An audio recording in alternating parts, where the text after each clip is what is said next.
it's Tea Talk with Nico and Cage. I'm Cage. I'm Nico. And this is week 4. This is awesome. Last week we talked about all kinds of stuff, do's and don'ts and all that. This week we're going to talk about how transition is not just a solo journey. We're going to be talking about how our partners, coworkers, and close friends feel about our transition. I'm going to start off talking about my girlfriend at the time when I came out. Initially, she was supportive of me being happy. She was excited for me that I found out my part of who I was, and then was taking steps to get to that. Then after physical changes started happening really quickly, she kind of had issues with that, adjusting to the changes and how prevalent and how fast they were, because she does prefer to date women.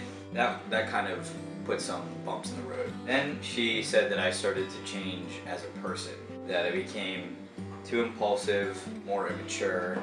My thought processes changed, how I processed her mannerisms, her body language, the subtle women hints. Oh, pretty hot in here. Right. Means go open a window or turn on the fan or something. That just wasn't registered. And I actually did experience extreme bouts of anger and aggression when I first started testosterone. When I first started seeing a counselor, I was initially going for anger management, and then we decided that the reason I was so angry was because I was trans. So having a short temper already did not help things. That was kind of out of control. Not that I was doing anything physically harmful to her or anything like that. It was just a lot of scary, overwhelming, and rage. That I've gotten completely under control. I hardly ever get that angry anymore, ever. As for the other things, I'm still working on them. I need to learn how to be a boyfriend, a good boyfriend, instead of being a good girlfriend. That's kind of a challenge for me. I was with my partner when I came out. She had dated other trans guys before, so it wasn't like it was a hard process for her. She was totally okay with my transition. She had taken so long to be comfortable in her identity as a lesbian that she actually was afraid that she was losing her autonomy. That was really rough for her. We were both at a point that it was very hard for her to express, feeling these feelings as a lesbian, but being in love with someone who identified as male. I mean, that was really tough, but throughout the course of our relationship and our breakup, she actually was able to come to terms with herself that she kind of doesn't care what, you look like under your clothes. That was kind of a nice breakthrough for her. I mean, we're still really close. We talk all the time. We really have that history, and if I lost her, I feel like I would be losing a part of myself. The second person I was involved with is another FTM, and both of us are pansexual. He's a bottom, I'm a top, so like everything kind of gelled really nicely. Where we started dating, both of us, no testosterone, so it was kind of interesting watching the dynamic between two trans guys versus the cis guy I had been with before. It was a totally different but the same at the same time relationship. The next person that I got involved with was younger than me, and I was her first experience with someone who was trans, and we have a huge history together. She's still my best friend. She just wanted to learn and be there and be supportive, and I can't stress enough how important that is, partners. Being there to listen, but also making sure that your feelings are heard too. Our transitions are not just about us. If you're feeling a certain way, please tell us. We want to be better people. And the only way to be a better us is to have somebody who knows us kind of playing referee. I mean, I know that like when I started testosterone, and this is a segue into my wife, I was the first trans guy she was with. And if she hadn't lit the fire under my ass, I probably wouldn't be where I am today. She's the one that was like, listen, don't you need to go to a therapist? Don't you need this and this and this, point A, point B. And she was the one that kind of pushed me toward that. Having her right there beside me, if it hadn't been for her, I wouldn't have known that my dosage was too high. I was a raging asshole for a while, and she was there and was like, hey, slow it down. You're kind of being a jerk. So if I hadn't had her to kind of slap me in the face and be like, that metaphorical like slap, you're being a jerk, I wouldn't have calmed myself down. And I mean, she puts up with me, so I must be doing something right. And I've got 4 stepkids, and they don't know, but they don't see me as anything other. And I feel that it's not important to tell them at this time. Because they're so young. Yeah, they're so young that it's just it.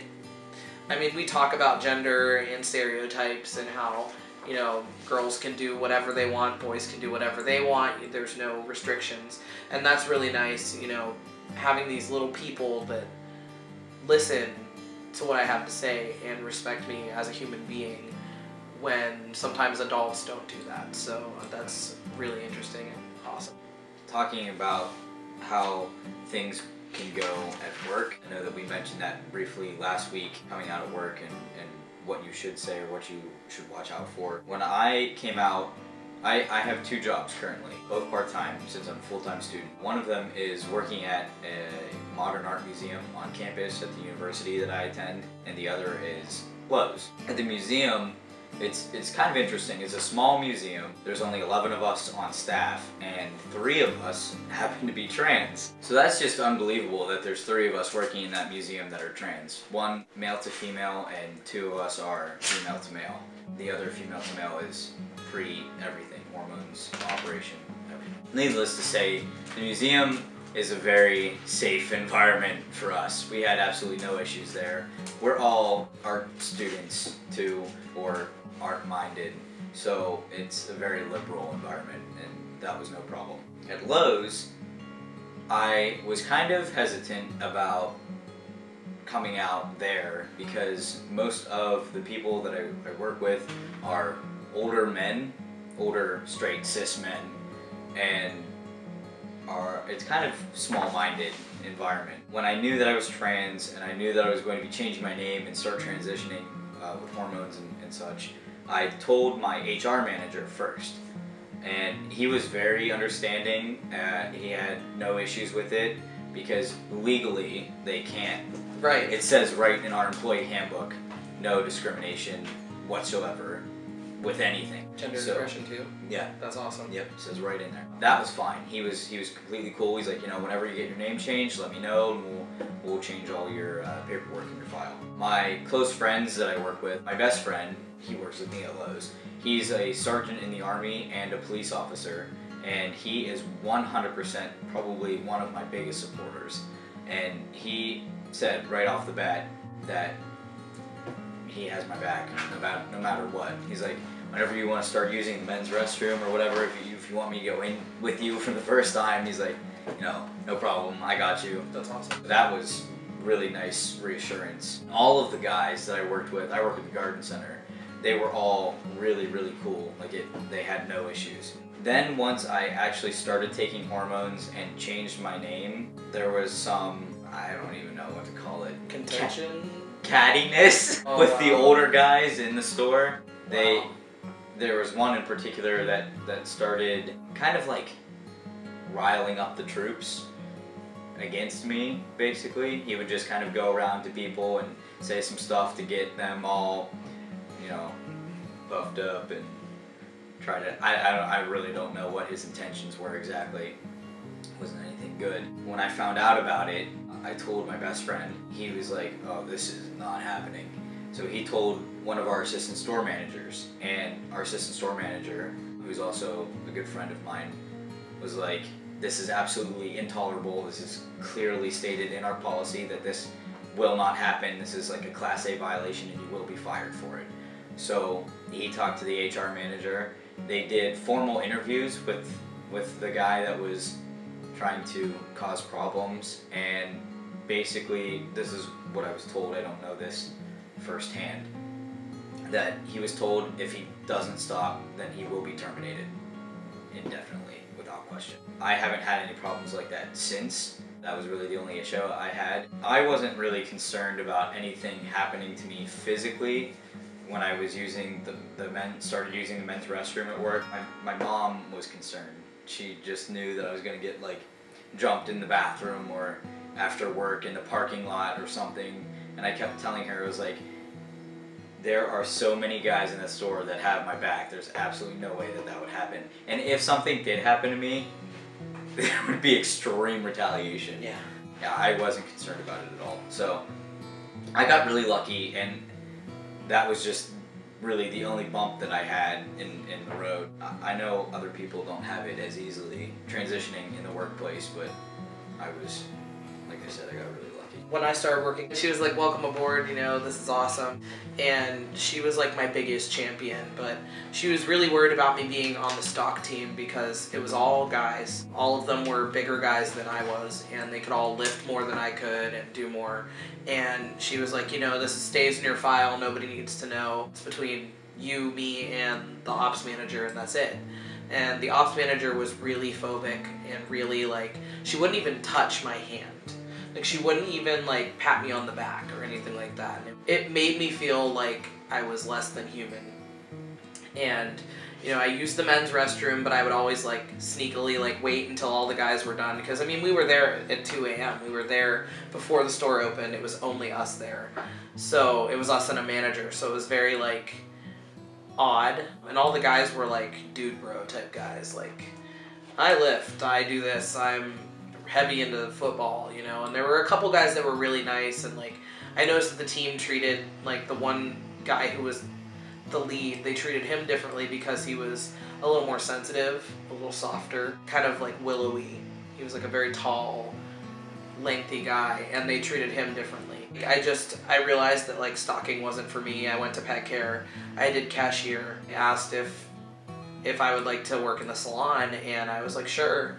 So I started in there, and everybody in the salon, I think they kind of knew because people talk, they gossip. They would ask me things like, what's CAGE stand for, and like this and that, and I kind of just brushed it off a little. I was like, well, if they're being curious, then it's whatever. And basically it just ended up somehow everybody in the store knew, and I mean, that was okay. But our one manager, I had worked at the store for 2 years. I had been transitioning the whole time. My name wasn't changed yet on the paperwork, and he came up to our store manager. He was like a 60-year-old guy, and he's like a good old boy, and he's like, hey, who's this girl? She never comes to work, and like pointed at the schedule, and my boss is like, that's Cage's legal name. And he was like, oh, it's kind of weird for a guy, but okay. They just left it. So I was like, hey, that's cool, you know. The only problem I ever had was working in the salon. It's all women. There was one other guy, and he like had my back. It was really cool. You know, if a customer used the wrong pronoun or something, he would be the one to correct them. He like at one point was like, hey, can I ask you a question? If it's not too personal. He was like, so you can use a urinal, right? I was like, yeah, I do. And he was like, okay. So that means like you have and he like was like dancing around it, and I'm like, a penis? He was like, yeah, that. And I'm like, okay, that kind of. I feel like we're at this point. No. Like, and it was just, he was kind of like, oh, okay, cool. So I mean, that's really like, the only real problems I had were like with the girls not being accepting, and like kind of using me on hormones against me, and trying to say that like I would not be emotionally stable enough to handle working in the salon. I feel like I'm more emotionally stable on testosterone. That's the thing. I totally than I was before. Yeah, and like I'd never demonstrated anything that said I wasn't, but they were trying to like find a way to get me out. Mm-hmm. And like I moved to another store, and that store has been great. I'm the manager there. And like there was one girl who basically, she had been a friend of mine. She was upset when I got promoted because we couldn't be friends anymore, because that's our company rule. And she basically started talking about my status with like everybody, and my boss was like, that's sexual harassment, and if she takes it any farther, all you have to do is say the word and I will go after her. So that was pretty cool. I mean, both of us working for big corporations, it just goes to show you that it can be okay, and not every corporation's out to get us. It can be scary, but you know, you have to research your company. And if it's important enough for you to stay, you need to figure out what you need to do to make it safe for yourself. Or at least, like I said, it was in our employee orientation booklet that we got when we were first hired, and there is a section about harassment in general, and it clearly says that you will not be discriminated against based on sexual orientation, gender identity, gender expression, ethnicity, race, anything.